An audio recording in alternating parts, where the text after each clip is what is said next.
All right, everybody. We're on episode 64, and we are going to be talking about. Sometimes we don't like preview everything we're going to say, but like this time we're going to talk about like the boats, the Somalians, and Candace Owen, which is interesting because Candace Owen kind of looks like she could be Somalian, but maybe we can talk about it later. I don't know. Maybe, You maybe you were the expert it could be. Yeah, yeah. in like you know So I'm not gonna, I don't like have much like informed to say about the boats except like so I'll just like set it up. Basically, the issue here is there's two strikes on some purported supposed drug boats. I actually haven't like checked to see if they really were drug boats, and the second strike there were still people alive. You're not supposed to you know do that, I guess, where it's like there's people like holding on for dear life. I don't really actually get the logic, but although like people in the military are apparently outraged, so can you talk about it? I mean, as a sure lawyer or yeah as a person educated in the law, as a JD, a person educated in law, and I because will that's say really yeah. I will say I do want to issue a caveat that there are still, I would say, some unclarities about what actually happened, and of course there's allegations in the mainstream media, the fake news media, uh, and differing accounts about exactly what happened. But for a while now, the U.S. Navy has been doing strikes on these uh, Venezuelan drug boats, so called. So it's like they're basically from Venezuela bringing in, I think it's fentanyl to the U.S. Wait, And what is okay? Stupid question. yeah, I'm not like in that world of those type of people. What is fentanyl? well, it's a opiate, right? It's a drug. Okay, see there you go. I don't even know. I just know that like they do weird postures in cities and stuff, and people die. Yeah, it's pretty bad. I have my own questions about fentanyl, which would take us off. But I think we know, it's a major drug issue, especially in the United States. A lot of people are ODing. A lot of people get hooked and destroy their lives. Um, Judge Glock, our mutual friend, who is now at the Manhattan Institute, he does a lot of work on housing and homelessness or whatnot, and this is, I think, it's a big problem, among homeless people, is that they have a drug addiction. If they didn't, when they got on the streets, if they're on the streets for any particular length of time, they get it, and so on and so forth. Anyway, so it's a big problem. My understanding is Venezuela is not actually the major source of supply for fentanyl. Most of it is coming in through Mexico, Hmm. but uh, I guess there's a couple of advantages of doing it, of focusing on Venezuela. One is it's in the open waters as opposed to land, so there's different, rules. I guess it's a little bit different if you're on the high seas and you blow something up than if you blow something up in another country. Although we do that plenty of times too. um, and then also, of course, Well, okay, just real quickly, yeah, like I said, like I don't like have much informed to say, but I will say like I'm old enough to. I think a lot of this is like war on terror related justifications or instruments or tools. And I do have to say, there were civil libertarians on the right and the left during that period who said, look, we think we have exigent circumstances right now, but this will be abused. And, I don't like, I'm not going to carry water for potential drug dealers or whatever. yeah, But, the war on terror stuff, basically, it's given, you know, I mean, even during the George W. Bush administration, they were starting to use it in ways that it was not intended. yeah. Obama the same, Trump the same. I'm assuming Biden the same. I don't know. It's just like I have to say, like they were correct. They were entirely correct 25 years ago. Nobody cares, but they were correct. It was going to be abused, and executive power is enabled by by what happened on 9/11, transform this country in that way. So I'll say that. Yeah, legally, it is kind of interesting. I mean, in the past, we have done these Uh, Mostly not the Navy. I think we usually typically I mean, at first we used like missiles, and then now we use drones. Um, we have another mutual who is I won't dox him, but he's like a drone person, drone pilot, who I think has executed some, not the Venezuelan strikes, but he has in the past. He's a veteran, but Yeah. I mean, I like to like prank him sometimes and be like, hey, he's killed 12 people. well, I mean, it's kind of, I mean, He got uh, pulled out. He got himself removed from that because I think it was. He doesn't talk about it too much, but it was. I think it was like a little like stressful and disturbing for him. I'm sure, and if But you, you know what? You know what? Those Afghan 1-year-olds, they were terrorists according to the CIA, so his conscience is clean. right, yeah. I mean, if we were of a past generation, a couple generations ago, then it would not be unusual, I would say, for you know someone that you're having beers with or whatnot to have killed a bunch of people, but in war. Um, Slightly, I think it's. I mean, it's obviously slightly different when you're doing it with a drone or even with a missile or whatever, because you're not there. It's like you could be sitting on a couch. It's almost like playing a video game, I guess, in some sense. Uh, but anyway,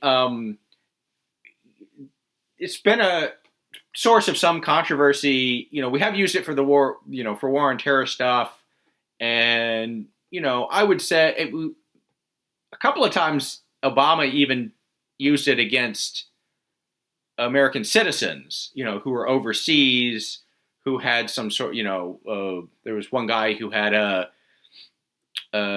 terrorist connection, and You know then about Anwar Alaki or whatever, the Yemeni American yes, who was being interviewed after 9/11 to explain Islam, and then he turned terrorist. Basically, he turned to be a terrorist or like a preacher for I don't think he preacher ever for ISIS. actually, he didn't, he His wasn't son died involved too. in His the, son died too.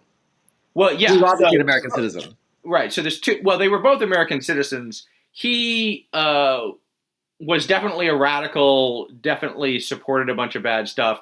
Was not, to my knowledge, at least it wasn't alleged. I don't believe that he was actually uh, physically involved in any attacks or helping to play them out. He was a propagandist. And then the thing that was even weirder is his son was killed in. I mean, when they do these attacks, they have a target, and then oftentimes they will kill other people who just happen to be around. So that's one issue. But they did another attack that killed his son was killed in a separate attack from the one that killed him, and his son was like, I don't know, 18 maybe, and I don't believe it was like he was not in. I don't believe there's any allegation that he was involved either in terrorist attacks or in propaganda or whatever. He just there's a famous statement by the White House press secretary when they're like, well, why did you kill this guy? And it was something like, well, he should have done a better job choosing his father or something like that. It's like kind of weird. So anyway, that stuff has been going on, and there are. It has proved controversial. Legally, it seems like no. I mean, certainly no one has ever been able to challenge it, right? So uh, the new thing I think about the Trump administration is, okay, well, that's like terrorism based, and we do have Congress did pass a resolution that authorized the use of military force against terror, like Islamic terrorist groups. I forget the exact language. It turned out to be actually very broad, but uh, so this is somewhat similar to that, except that there's not really any terrorist nexus here. Some people who have talked about narco terrorism or whatever, but it really seems like it's just people bringing in drugs, right? That's that's that's the best case scenario, is that these are drug boats, and so that is definitely an expansion there of the use of this. Um, there are questions of, well, do we know that all of these people are actually drug boats? I know that when the Coast Guard, Rand Paul, I think issued when the Coast Guard stops purported drug boats, in 1 out of 5 cases, it turns out to not be a drug boat, right? It's just somebody, random innocent people. So I think there is a question about that. I've heard it's hard to know. Like I've heard people say, "Oh, it's like obvious from these boats that they're not like they're up to something no good because of the." They like you could see if they have fishing equipment, for example, or whatever. I don't know. I do know the government does have a tendency to kind of screw things up, particularly if if there's limited oversight or accountability. So I think that is something to be worried about in general. This particular strike, what made it different is that, as you say, not only did they strike the boat, but apparently, after the boat was struck, there are like people in the water who were survivors, and they hit it again and killed them. And there was allegations that Pete Hegseth had ordered this, and now it seems like this was a misunderstanding by somebody, right? Hegseth said general, in like as a general matter, sink the boat, kill everybody. He didn't say, oh, and by the way, if they survive and they're in the water, kill them, shoot, whatever. And it's not clear whether the people on the boats or their higher ups thought that that's what he meant and that's what happened, or if just somebody else in the room thought that, or maybe they lied. There's a lot of possibilities. I don't know. It is the case, so this is legally, it's a little hard to know how to classify some of this stuff, but in terms of the laws of war, it's a pretty well established principle in the laws of war that even if you're fighting someone else, Germany in World War II, say, you can kill people, enemy soldiers or enemy combatants, but you can't kill them if they surrender or are defenseless, basically. So the thing about the shipwrecked people is, and there are even, there are cases of this legally of people being court-martialed and other stuff, is, you don't, you can sink somebody's boat, or whatever, but if they're just bobbing in the water, you can't machine gun them, even if they're an enemy soldier, right? So if they were to do that here, that would seem to be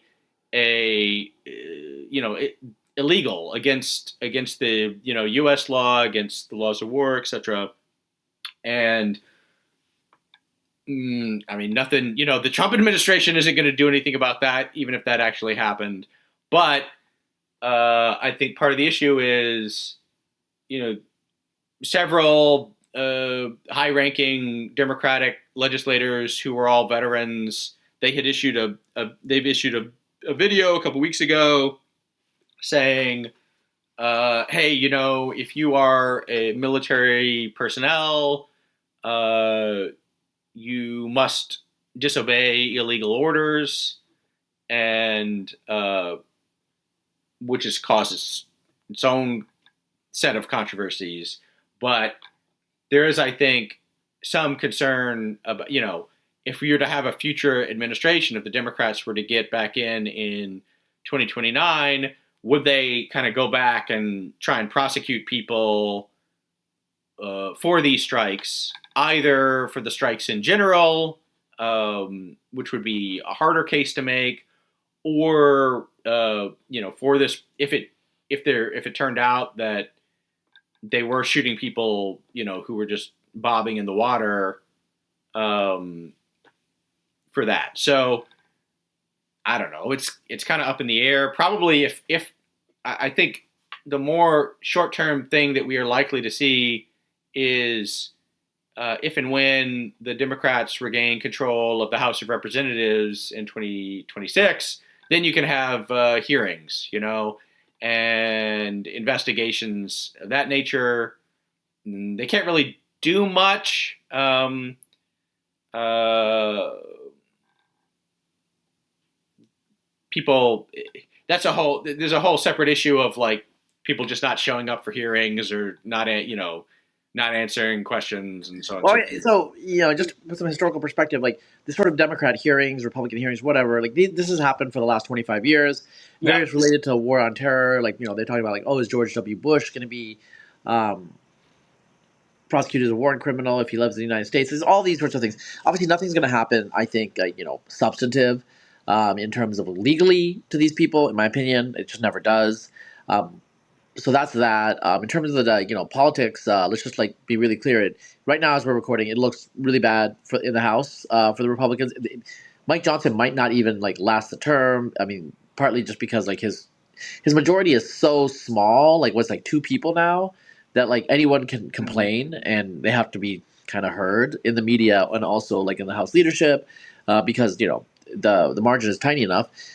Right now, Polymarket says Democrats have a 36% chance of sweeping of both the Senate and the House in 2026, which the Right. Senate is a tough haul. Um, Yes. but basically, Republican sweep, which means that they retain, Hmm. is 15%. Right. Right, so that means that like there's an 85% chance that the Republicans will lose total control of the legislature, and that that's almost certainly like there's a 2% chance that it's the Democrat Senate, Republican House, which seems frankly an overestimate. Right. Right. Overestimate that just makes no like that makes no that's like an I mean, independent probability that's not real. well, I would not say it's not real. I mean, Okay, it's possible, but it's not 2%. It's like 0.2%.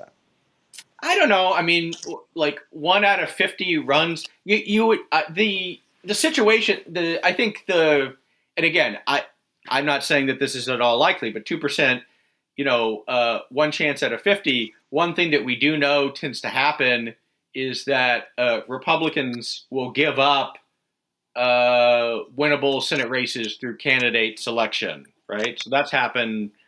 I could come up with at least half a dozen examples. So you could imagine a scenario where, maybe the economy is doing a little better, things are looking a little better for the Republicans, and so they should, they manage to retain the House, they should retain the Senate, but things just go very sideways, uh, for the Senate. It would be tough because it would happen. That would have to happen, you know, for a bunch of races. Um, but Yeah, I mean, yeah. So, but that's the political context.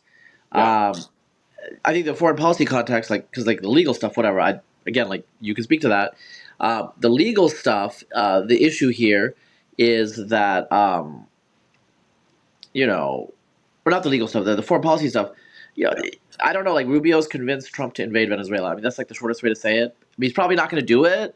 yeah, I think, but like he's really interested in being belligerent to Venezuela, which I'm not necessarily opposed to. I think Venezuela is horrible. I actually have a cousin who's half Venezuelan and lived there until he was 10. You know, whatever. Live in Miami now. But my point is, that's going on. That's the context of these drug raids and, or not right, the drug, the killing, or of the targeting of the boats. Trying to send Venezuela a yes, signal, and like there's all sorts of weird stuff about like Maduro and his exit. And, I don't want to like. Obviously, Venezuela has caused a lot of problems. First of all, like a lot of the refugee crisis that we had during the Biden administration was Venezuelan. Secondarily, they are a left wing socialist country that, I mean, not secondarily, like primarily for Venezuelans, but, you know, the people there, they're thin because they don't have enough to eat. right, It's like, it's horrible. But, they've destroyed their awesome, like, they have like one of the biggest high quality petroleum reserves in the world. yeah, And it just shows you that when you put incompetent people in power, they will they'll crap all over it. Okay. That's what's happened. It's horrible. But the war on terror, Afghanistan, Iraq interventions, I think it just shows we got to be careful about what we want to do because, I mean, Trump can say, like, oh, we have no responsibility, but the people that are convincing him to intervene in Venezuela also, you know, whether it's Trump or not, future president, we would stay involved. I mean, it'll be like another decade, And so I think a lot of people are just, a lot of pro Trump people in particular support Trump no matter what. On the other hand, they're not crazy. They don't want like some big invasion of Venezuela. And so I think like there's all these like things that are so it could be like let's.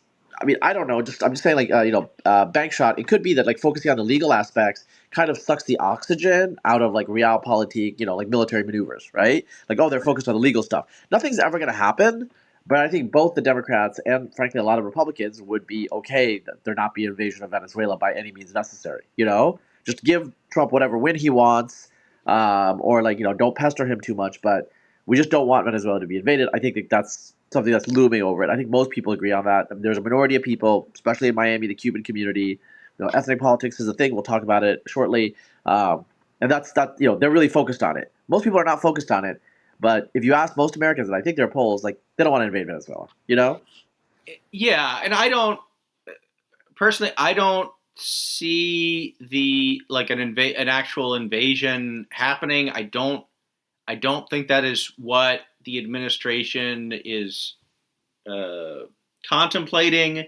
They seem to want to. I mean, it's clear, at least Rubio, and to the extent you can talk about the administration, I think they do want Maduro out, and so they're trying to do various things short of direct military action in order to kind of push him out to see if they can do it that way. But there's not like even the so I don't see any like laying of the groundwork for actual military attacks on Venezuela per se. Even among like super neocon-y, hawkish type of things, the way that you have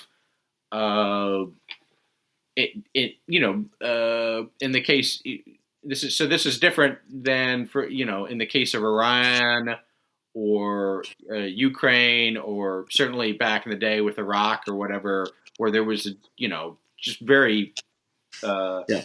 substantial. I don't even think like it's you don't even people are even a little wary about the idea of calling for regime change. We obviously do favor regime change in Venezuela. We recognize a different government there, but it's like like the only way I could see it happening is if you had a Gulf of Tonkin, or remember the main type of incident where the Navy is going after these boats or whatnot, and so the Venezuelans strike the U.S. Navy, and kill a bunch of people. Even in that case, I kind of doubt that would lead to like an invasion. I mean, maybe there would be mob bombings or something, but it just an actual invasion with boots on the ground or whatever. That's kind of a big deal, especially after Iraq, and especially with the Trump. There's just a lot of people who have that memory has not faded. Yeah. So I don't think that's going to happen, but clearly they do want Maduro gone, and it is the case. I was just looking, before Chavez took over, Venezuela was, I believe, one of, if not the wealthiest countries in South America. It was up at the top. Now, wealthiest country in South America is not exactly, the Miss Universe of, like the competition is not hugely fierce, but there are you have, especially in the Southern Cone, there's some middle income countries, Argentina, yeah.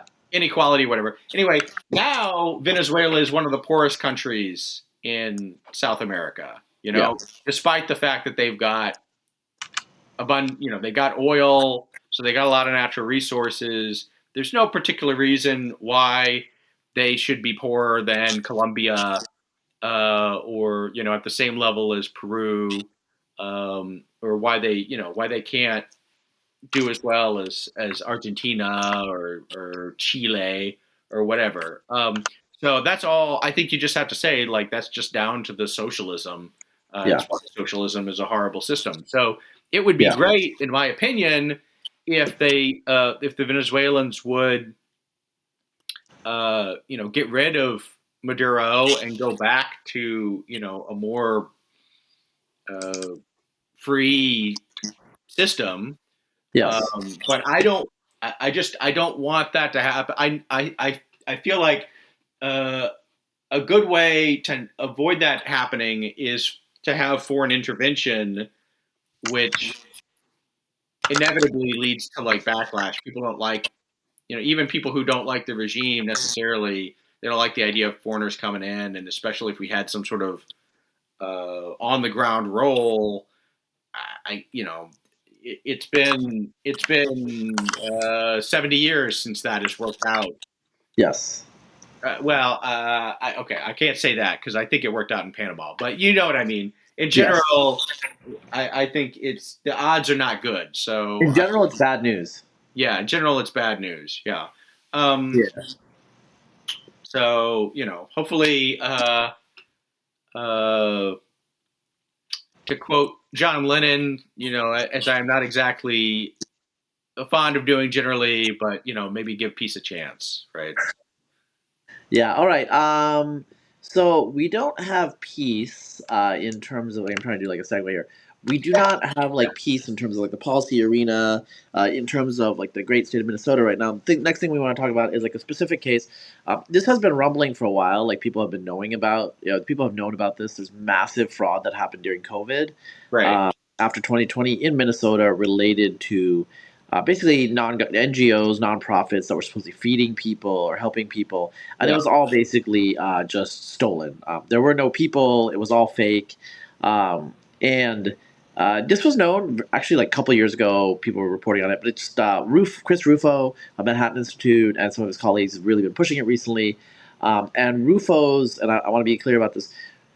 So, what is it like? Walter Kern, his magazine, like was it like Country Magazine or something like that? Or let me just double check. So Walter Kern magazine like published something about it last week.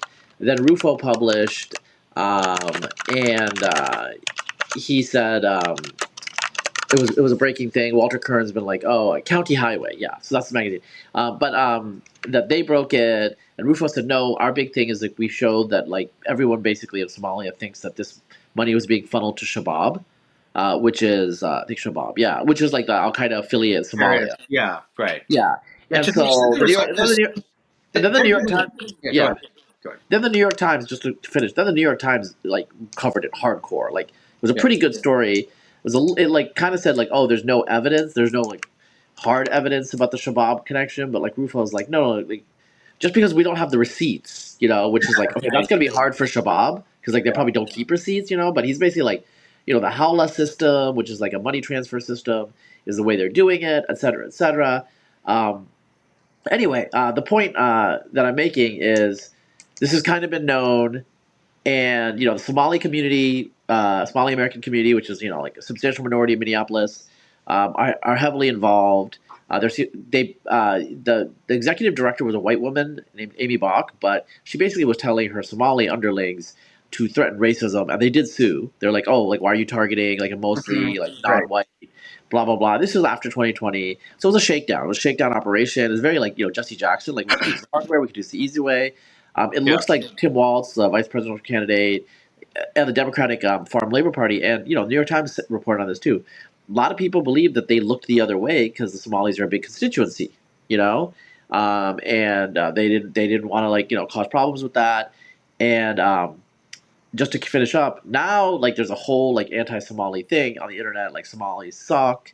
Trump is saying they're trash. It's garbage country with garbage people and all this stuff, which is like, okay, like, we go from 2020 where we look the other way when billions are like being like stolen to now it's like every Somali is a garbage person. Now, to be fair, like I don't think that in general, the representatives, in my personal judgment, the representatives of the Somali community that are like politically prominent, like Ilhan Omar, they are not very winsome people in terms of like they okay, like they're gonna like make the people that are on their side happy, but they're kind of like smug, a little arrogant, et cetera, et cetera. Not to be, but too generalized. Like I've heard this about Somalis for like 20 years from people like in Africa and places like Kenya where they're refugees and stuff. Somalis think they're better than other Africans, right? Like they're part of the Arab League. They have certain ideas about their racial identity. They're not really black. They're very, very like zealous Muslims, et cetera, et cetera. But the issue with a lot of people like in Africa is just like, yeah, well, your country sucks. So just get over yourself. And that attitude is like spreading now on the right in the United States. They're like, well, why are you here then? And also, like, they go back to Somalia for vacation, but like they came here mostly as asylum seekers, but that's fake. Most of the asylum system is Right. fake. Okay, so people are angry, and also the last thing that I will say, and I'll let you talk. The last thing that I will say is this is not like a one-off with American Somalis. Like there's a problem with Indians in Canada. Frankly, there's not that much of a problem with Indians in the United States, like the Indians in Canada, right? Somalis are a problem in the exact same way in Sweden, in Finland, and all these other countries that they've been giving, like the first world countries. Extremely high welfare dependency. The Danish data is like they are the most likely, I think, to commit crimes. Something like 63% of Somalis will have committed a major crime by the time they're 30 or something ridiculous in Denmark. Okay? These are facts. And Rufo's gotten in trouble for reporting the facts, for noticing. And he's like, look, you're allowed to notice. You're allowed to notice these patterns. Like, does this mean all Somalis are criminals? Obviously not, because, 37% were not convicted of a crime when they're 30. Some of them will never commit a crime, At least they'll be caught. Right. I'm kind of like making fun of this, but there's all sorts of things that are at play here. I guess the last thing I will say is like I do think the right, the Republicans, whatever in the United States, they have to be careful about some of this rhetoric because people don't like you being mean. Right. They can tolerate you being honest in America. We got free speech, but they don't like you being an asshole.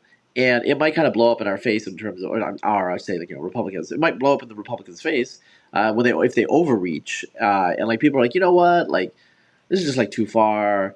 And then like it starts with Somalis and where does it stop? Like all like not all Somalis, whatever. I don't know. That's Right. campaign. But I've been talking for a while. What do you think about this? Yeah. So several things. One, the fraud is not new. The terrorist aspect potentially of this is interesting. But the biggest thing about this, I think, just has to do with the scale of it. The New York Times, and it was surprising, the New York Times, oftentimes when they do a story like this, they will include all the facts, but they'll kind of bury anything that's politically incorrect to, paragraph 19 of a 23 paragraph story. But in the subhead, they're like, oh, yeah, it was the Somalis. But we're talking at least $1 billion of defrauded, which, as the New York Times noted, is more than the Minnesota state government spends on its entire justice system, right? So there's a lot of money, and it does, so it seems to be kind of extensive, and it's not the only issue, I would say, that the Somali community has had, in Minnesota and elsewhere, in recent years. I do, immigration. I think it's important to remember that immigrant communities in the United States are not representative samples of the home population. So depending on, it's complicated because there's some countries where for example, India is a very poor country, right? Indian Americans tend to be very, they're more successful than natives. They make more money than natives. They're much, much more educated than natives on average. You could say the same thing about Nigerian immigrants to the United States, other stuff like that, because they're just highly selected. How do you get to the United States if you are a Nigerian or an Indian, it's through some sort of high skill immigrant pathway, right? Um, whereas the Somalis that came here, they mostly came through like asylum slash refugee or whatever, and they seem to have had so that's not selected in the same way. And my impression is, my wife is from Minnesota, from the Twin Cities, and so her family's there. So I've been there, and I talked to people, and the Somali, issues regarding the Somali community there come up, and they do seem to be, I don't know if uniquely is the right word, but especially not assimilated. And so, I mean, for example, there have been incidents that I have seen caught on tape with both Ilhan Omar and also I forget, there was a Somali guy who was running for mayor of Minneapolis and he did not win, but The Mars Attacks guy. He looks like the Mars Attacks alien. yeah, he Like the Fox hair. Yeah, yeah. has not a typically African American phenotype, but both of them, there are cases of them, kind of talking about, I want to get elected so I can help my fellow Somalis, and I think she was speaking in another language, so I have to rely on the translation, but she was talking about Somalia as her country, quote unquote. And so they're, obviously Somalia, the country, they haven't had a government in a long time. And so it's very tribal, very clannish. They have a very different value set than what we're used to here in America.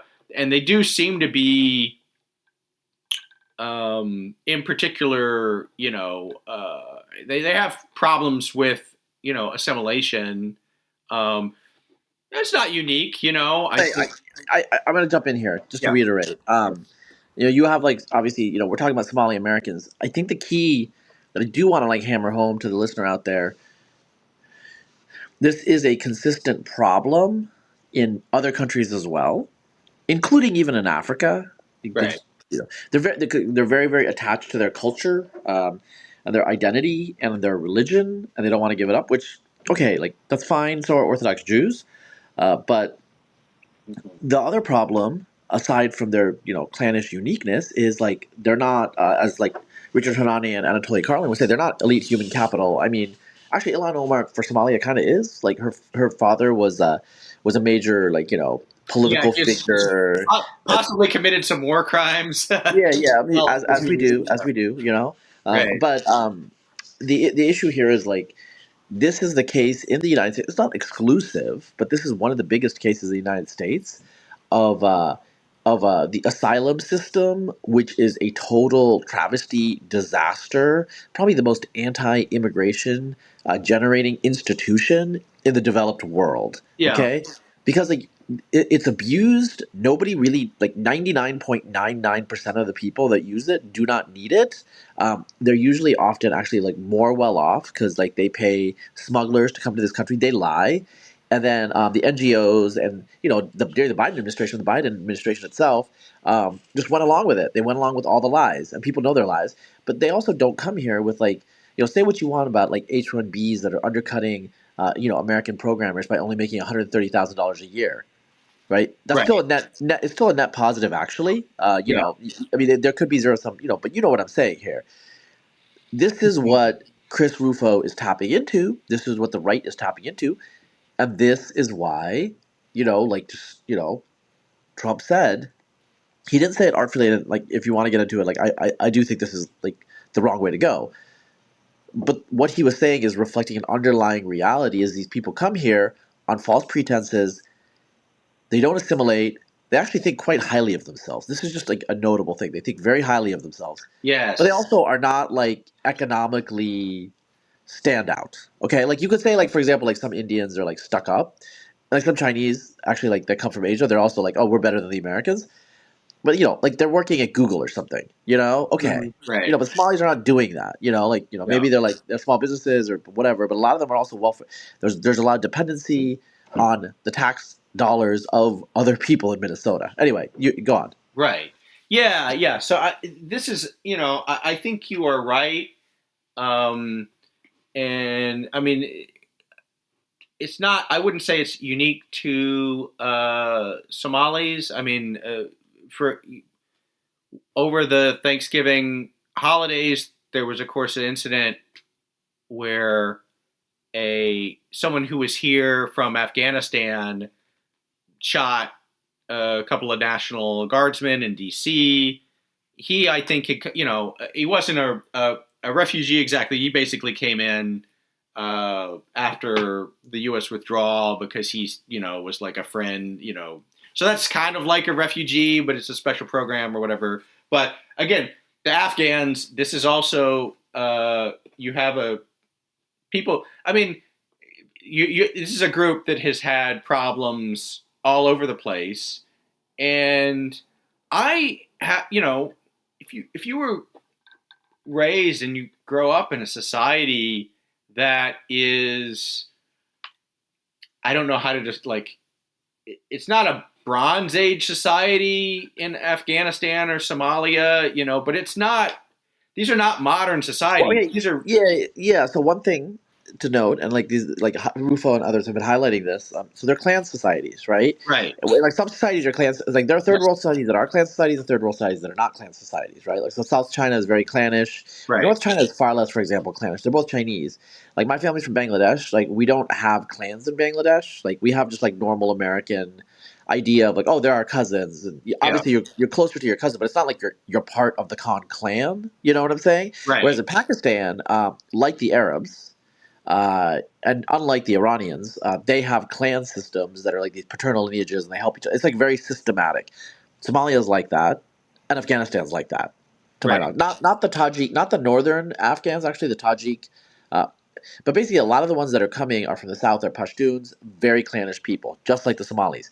And the Right. problem with the clannish people is familial familial amorality. Yeah. Right. Yeah, amoral familialism, right? It's Yeah. like the mafia. It's like basically they will screw you to get what they want, and they don't really care because all they care about is their clan, and like that's what they're bringing over to the United States. And the problem that those of us on the right have with the people on the left is like they're like just bring them in, like they'll like transform and like be like upstanding. I was like, okay, eventually maybe like the Italians, for example, in the United States are not very involved. They're pretty well integrated, et cetera, et cetera. But the first like 200 years. Yeah.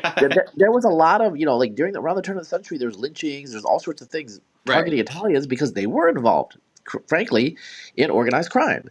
And so one difference, for example, between Somalis um, and Black Americans, I don't know if it's positive or negative, it just depends on how you look at it.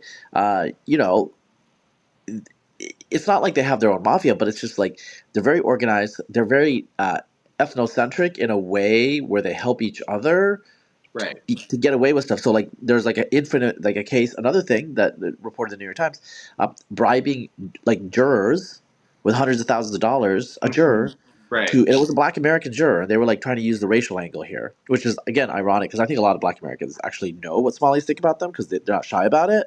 Right. Um, Right. but anyway, they want to bribe them, right? Like Americans don't do that. You know why? One, it's wrong, but secondarily, you're you're gonna get like hosed when they catch you. Whereas in a lot of other countries, it's just something you do, and so people don't actually see it as wrong. So I think that these people that tried to do that, I think they were pretty new immigrants that didn't understand that if they got caught, Yeah. like the book would be thrown at them because like in most countries, this is just something you do. Right. And I would I will say, just to go to beat up on the Italians a little bit more, I'm sure back in the day that there was probably some bribing of jurors or intimidation of jurors or other things, maybe not the most respectful attitudes always.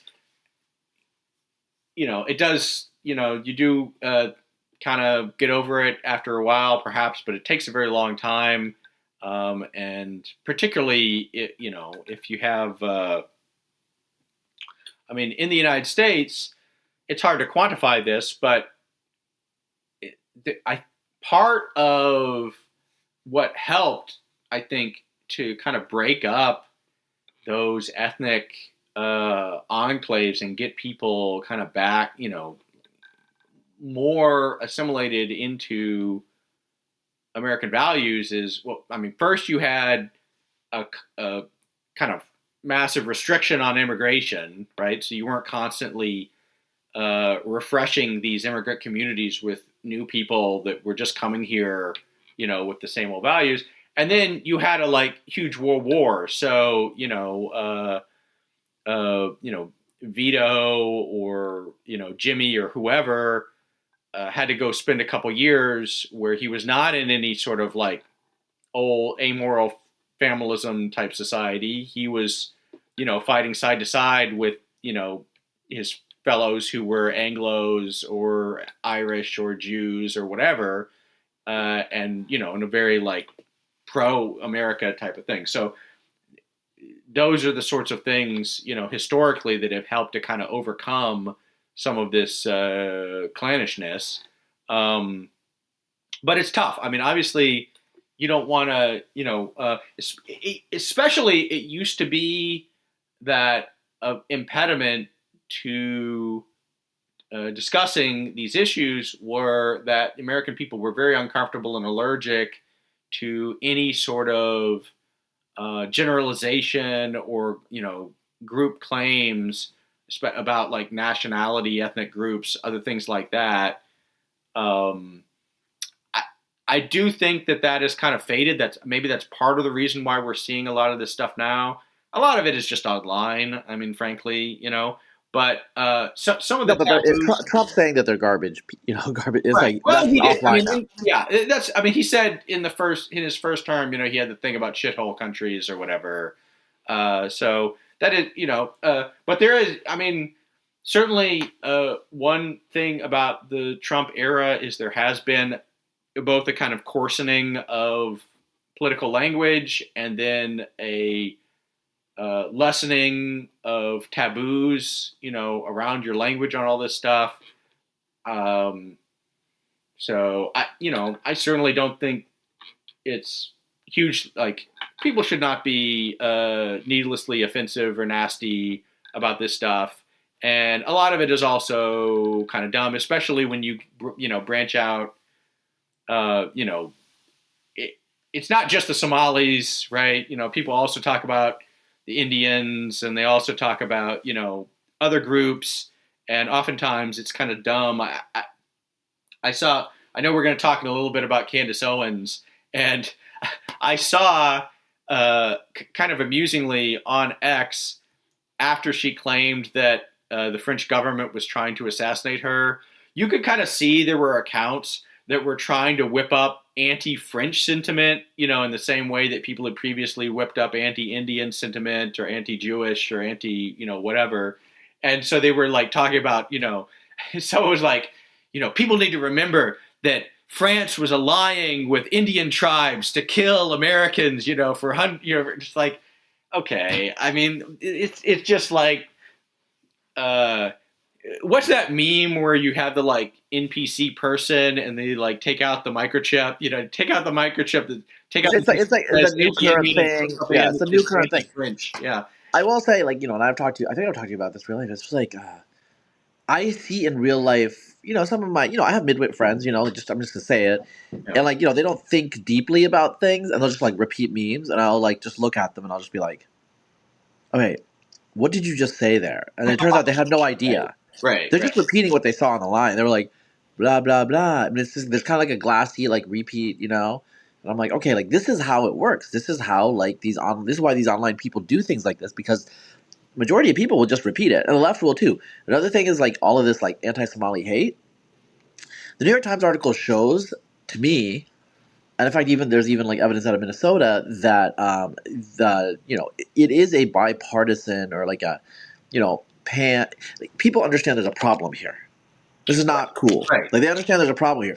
If you turn it into they are a cockroach race or something like that. Right. Yes. People are going to get defensive and be like, look, we can't do this to like a whole race. You know what I'm saying? And then all of a sudden the problems that were diagnosed become less of an issue because like people are now focused on whether they're like subhuman or, like these sorts of like ridiculous online Yeah. trollish arguments, Right. And some of it, I mean, I do tend to take the attitude that a lot of this stuff is kind of online only, and to some extent, we've talked about this before, that you can't. It's unreasonable to expect good behavior from people online because for various reasons, people online are just like very very nasty, and it's not great.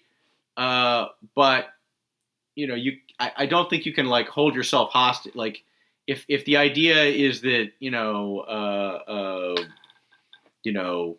Heritage Groiper 367 needs to be respectful in how he talks about these issues. If the fate of the republic or the conservative movement or whatever hinges on that, then we're just doomed.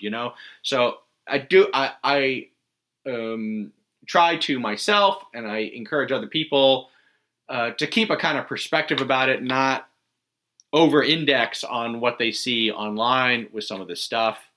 I do like. Obviously, I feel bad. For myself as a like. I mean, I'm not a WASP because I'm Catholic, but I am a heritage American or whatever, right? So I'm not on the receiving end of any of this stuff, and I do feel bad, like I saw Sarah Hayter was responding to something, and I'm sure it would be like at the very least kind of annoying if you were brown or Jewish or whatever, and you were just having to deal with like this constant background noise of people, being idiots about you and like using various like racial slurs or whatever. So I get the annoyance. I don't think it's, even before you get to like, is this good politically or whatever, that's bad. I feel for people in that.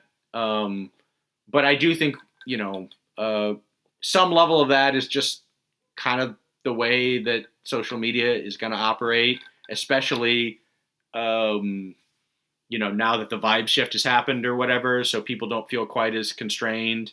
And so I don't know. I think we have to just figure out a way to Somali move hook, through. Somali hook, Somali hook. So I went to Sarah Hater's profile, Yeah. and she said it has who to follow as like mutuals, so it's like whatever. It says to follow Ion Hersey Elite, and I just noticed that I am one of the 900 people that Ion follows. Probably because like I met her at Hereticon like a year and a half ago, or a year ago. Right. Anyway, I just wanted to like put that. And she is Somali. And She's she Somali. is One of the Somali. good I ones. One of don't the think good she's ones. doing any fraud, Yeah. Yeah. I will say, you're talking about heritage Americans and stuff like that. And I said this on the internet, or I've said this online before. And like, the response is like, "Shut up, you like shitty street shitting jeet." And I was like, I did say, I was just like, the structure of the insults against like Somalis or Indians or Jews or whatever, they're very similar to the structure of. I mean, they weren't usually as vulgar, but they're very similar to the structure of insults against white dudes. It's like the same thing. Mm-hmm. Yeah. It's like you're Right. making a generalization about a whole group, Yeah. and it's like okay because they have power. But I would always tell people, just so you know, I would tell people, I'm like, this is gonna bite you in the ass because Right. you're normalizing, generalizing about a whole group of people, and you think you're always gonna get exempt, and you're not gonna get exempt. Yeah. I mean, it's definitely true. Part of the reason why this stuff happens is because, people. We had fairly strong norms in American society against anything that could be construed as racism or stuff like that, and it got like people abused it with making accusations, and so the term like lost its punch. It got devalued, and a lot of people I think had a lot of pent up resentment from that,